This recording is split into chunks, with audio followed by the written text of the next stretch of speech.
Welcome back to Space Cowboy. Today we're going to be going over the 10 best skills that you need at the start of the game. If you're new to the game or you're just starting a new playthrough with a brand new character, these 10 skills will definitely help enhance your playthrough, make things a hell of a lot easier and more enjoyable. So if this does help, make sure you drop a like in the video and stick around for much more Starfield content. Let's jump in and check out the 10 skills that you need.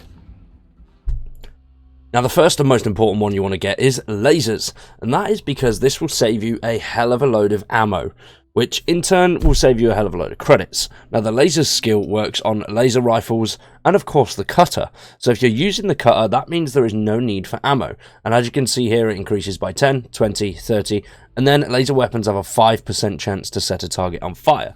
Now you don't even need to charge the cutter to use this, but it does help, and obviously setting these enemies on fire will give you that fire damage, and fire damage stacks to a base of the enemy's health.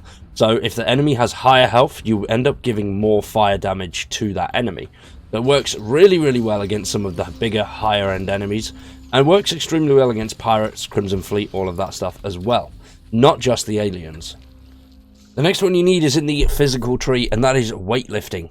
Now, weightlifting is a great tool because obviously it increases your carry capacity, first by 10, then by 25, then by 50, and then all the way up to 100, giving you that 240 kilograms carry weight, and then that 50% resistance to stagger as well. And then as you can see down here, that pushes you all the way up to 240 instead of the original 140, which really does help, especially if you're out scavenging, trying to get as much stuff together as possible to make a decent chunk of credits.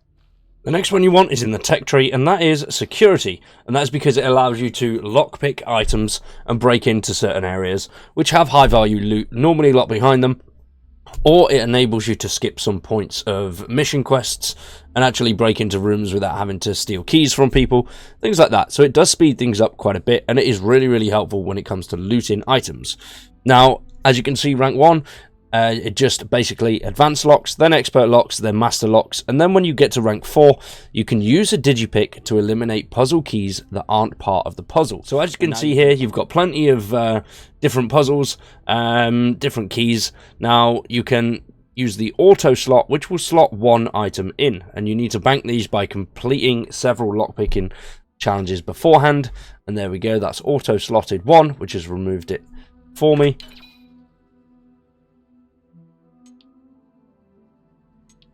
It is just a great all-round skill, especially when it comes to loot, because you will make so much money having this skill available. Next up is in the social tree, and it is the skill commerce. That is because it will enable you to buy items for 5% less and sell them for 10% more. And then rank 2 is 10% less, sell for 15. Rank 3 is 15% less and sell for 20.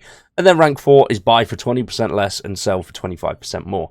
This works great, especially at the start of the game, as it allows you to knock off a decent chunk. Now, as you can see here, this is worth 10,000, but without that 20%, this will be worth just over 12,000. And then the cutter there is worth 380. Maths is not my strong point, so I'm not even going to attempt that one. But it also allows you to sell items for a much higher price. So I can sell items for 25% more. The only downside to this skill is that vendors don't have enough money. Vendors do not have enough money to actually help you and sell as much as you want, so it's a pain in the ass because you do have to sell, then sit and wait, and then sell, then sit and wait. Next up, we're in the social tree again, and this one is scavenging. Now, scavenging is, well, it's pretty self-explanatory, but there's a chance you'll find extra credits when searching containers for rank 2, you'll find extra ammo, rank 3, you'll find extra aid items, and then rank 4, tracked resources will get highlighted when using the hand scanner, which is very helpful, by the way, especially if you're working on some rare quality stuff and you're crafting a lot of items.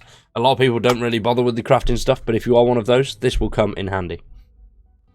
Next up, we're in the tech tree, and this one is boost pack training. Boost pack training works great, especially if you're an explorer, because it allows you to move faster and higher. You can utilize boost packs with rank 1, rank 2, they use less fuel, rank 3 regenerates more quickly, and rank 4 doubles all of your previous bonuses. So if you do get this all the way up, it enables you to jump pretty damn high on standard gravity planets, and it doesn't run out very quickly. Next up, we're in the tech tree again, and this one is for piloting. Now, piloting is great, and it is a brilliant aspect of the game, especially when it comes to commandeering ships. Now, what this skill will do is allow you to commandeer those high-value ships towards the end ranks, and towards the first two, increases your ship thrusters as your turning rate and maneuverability. Then rank 3 will allow you to pilot Class B, and then rank 4 will allow you to pilot Class C ships.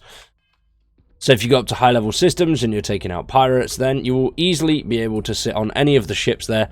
This basically just allows you to commandeer any ship once you've got that Class C, so it's definitely worth doing. Next up, we're in the social, and we're looking at Persuasion. Persuasion is great because it allows you to get cheap crew and brush through a lot of main storyline aspects and get a little bit more hints, and you can also barter your way through to getting more credits as payment for certain things. But the main thing I use this for is to bring down the cost of crew members. As you can see, 10% increased chance of success, then 20, then 30, and then all the way up to 50-50. So as you can see, you've got to pay this guy 1200, but if you persuade him, you can bring that down sometimes by half, which is really, really good. Just having the persuasion option is so helpful when it comes to the later game stuff as well. You can even persuade the end game fight to be just a little bit of a chat, which works pretty well. But as you can see there, we're down to 6,000 credits. Next up, we're in the combat section, and this one isn't for a specific skill. This one is down to your playstyle. For me, I like using ballistic weapons, so the first thing I got was ballistics, which increased your ballistic weapons range, damage, all of that jazz by 10, 20, and then 30, and then finally 40. But the ones we're looking at are these ones here: pistol, shotgun, and rifle certification. Depending on what weapon that you want to be using, whether that's pistols, whether it's heavy weapons, particle beams, you want to invest in one of these skills that suit your playstyle. So dueling is for melee weapons, obviously pistols, shotguns, rifles, plasmas. So definitely invest in one of these early on, because it really, really helps increase your damage output. I know the enemies are relatively easy anyway, but it will increase the TTK and lower the amount of ammo that you'll need to use per kill. And finally, we are in the science tab for research methods. Now, I didn't really bother too much with the research at the start of the game. I went through the first, 5 playthroughs, I think it was, without even touching the research station. Now I'm getting into it a little bit more, and this skill definitely will come in handy. This one lowers the amount of items that you need to craft and complete research projects. Rank 1 is 10%, 2 is 20, 3 is 40, and then 4 is 60%. But it also enables the sudden developments trait to come on a little bit more often. Now, sudden developments will complete your research instantly without having to wait for the time to go down, which is relatively cool and just speed things up a little bit more. So that is it from me today, folks. Hopefully this has helped. If it has, you know what to do. Drop a like, drop some comments down below, and subscribe to the channel for much more Starfield content. We are still uploading quite a bit now on our main channel, the Wired Gaming one, which covers a variety of survival games, some bigger games, some indie games, a little bit of everything survival. So if that sounds good to you, make sure you head on over there and subscribe. But now though, I've been Cowboy, you've been awesome, thanks for watching, and we'll see you in the next one.